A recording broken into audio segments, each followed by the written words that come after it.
So we say it is childhood trauma. What do you mean by that trauma? Yeah, trauma is anything that causes a lot of psychological, upsetness. It's trauma is a sort of trauma actually means a hit. So when I'm talking of psychological traumas, it can be any incident that really shakes the child up. So nowadays we are getting a lot of those cases in the form of, one is maybe parental abuse. Yes. We are getting sexual abuse. We are getting also now, because of this internet, a lot of trauma affected children and all that. So trauma, generally when children face trauma, they need to come for help and they need to take help. Yeah. Okay, but unfortunately what happens is most of the time children don't talk about it. Yes. They are scared. They keep it to themselves. Yes. And that builds up among them. Yeah. And it causes a lot of psychological problems at a later stage. Okay. So it is true that it influences to the latest. Definitely. Yes, it definitely. Because it is like, how do I tell you? Like if I tell you, okay, I use this example every time. You eat something today. Okay, it can't remain in your stomach for many days. It has to come out. Yes. Right? So a trauma, a thought or a feeling that goes into our mind, okay, can't always be there. It has to be brought out. And that is what we call as ventilation, or we call as catharsis. It has to be brought up. And how is it brought up? It is usually brought out through ventilation, by speaking out. Okay, but again, in our culture, I think somewhere we follow this whole culture of silence. Even for children, we tell them, don't tell anything that happens inside the four walls of your house. Like, for example, if parents are alcoholics or there is an abusive parent, the child is stuck with this whole, experience, but not being able to go and talk about it to anybody. Yes. Not even his or her friend or teacher, because that's there in the head saying that my mother told me don't tell about everybody. So then they follow this whole principle of don't speak, don't feel, and they keep it to themselves. So what happens, again, I'm going back to that example. What happens when something is kept in your stomach without letting it out? There is indigestion. Yes. So what happens when something is kept inside the mind without letting it out? There is psychological imbalance. So that is what happens. Okay. So is it because of that they get stressed too early, or they do not feel like mingling with others? See, this imbalance, this issues, psychological issues that they have causes a lot of problems. Okay, it causes stress, yes, one factor. It causes a lot of emotional turmoil. It causes a lot of behavior problems. Okay, sometimes some of them become very aggressive. So there are different things, or some of them just withdraw. It depends on what there are so many factors. One is their personality. One is their upbringing. One is their, the genetic traits that they have. So all this contributes to how they are going to show this at a later stage. That is one. Then when you are speaking about stress, one thing that I want to say, yes, now there is a lot of stress for the present generation. If you go back to our own school days and college days, I think we have enjoyed it. Yes. We have enjoyed every bit of it. And coming back from school was a very nice thing for all of us, because we used to literally throw our bags and go out and play. Yes. But now children are losing out on that.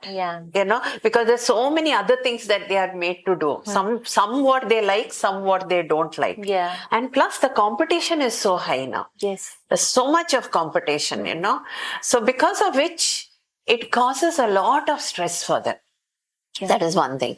Like, I think with you and with me, maybe when we were in school and college, 70% was very good. Very good. Yeah. Very good. Okay. Now I have children and adolescent coming with 98% and not being satisfied. Yes. Yeah.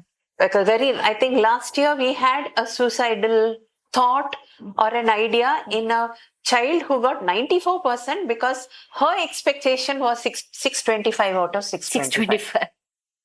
I think, that competition is becoming, because of this competition, it's not only the competition that I'm looking at. Because of this competition, what is happening is their socialization is decreasing.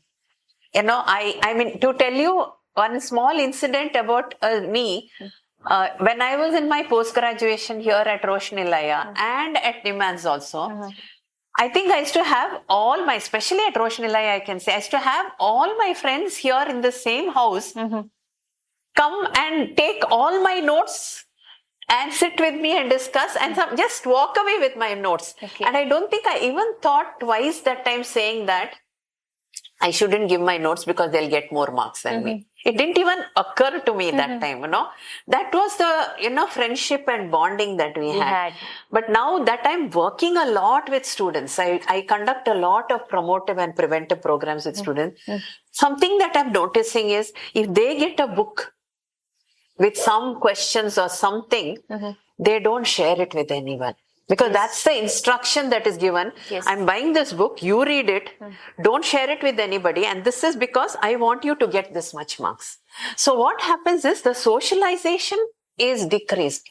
So when they have a problem, they have nobody to talk to because they have not helped anybody. Yes. So see, that's another reason also. That social support system that we call, was there for us. Yeah. But that is very much minimal now because the friendship and the socialization that they have is at a very superficial level. Is at a very, very superficial level. It's not at a very, deep level where there is, for sure that I know this person is my friend and she'll be with me. That is not there. So that part of it. Third part, another aspect is also, I think, our upbringing. Yes. Our upbringing made us, I just told you when you asked me, I think my mother made me very independent. My mother made me, know that I have to work hard. And that working hard included that if I want something, I didn't get it immediately. I was taught to learn to be patient. Yeah. And wait for things. Okay. I was taught to share.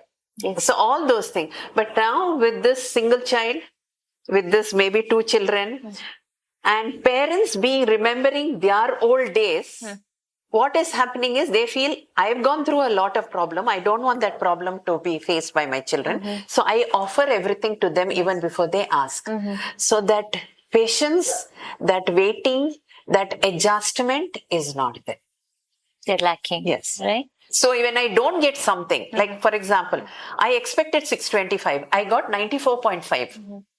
But when I get 94.5, that remaining, I can't think that, I can't digest that, how I can't get it. How can somebody else get it when I can't get it? Yeah. So that causes a lot of, the inner conflict, as we say. Yeah. Is it the same cause for the aggression as well? Yeah, aggression sometimes could be also because of they have seen a lot of aggression in their lives. So they think that is okay. That is one thing. Second is because they've kept it inside for so long that one day it erupts and comes out in an aggressive form. That is the thing. And also now I think the aggression is because of that whole concept of, if I can call it, respect for the elders, that value that I should be able to understand my elders, go along with my elders is slowly going off in our society. So if I don't like what my elders say, I'll just say, no, I don't care for you. Yeah. So there are so many factors that bring about this thing. Okay.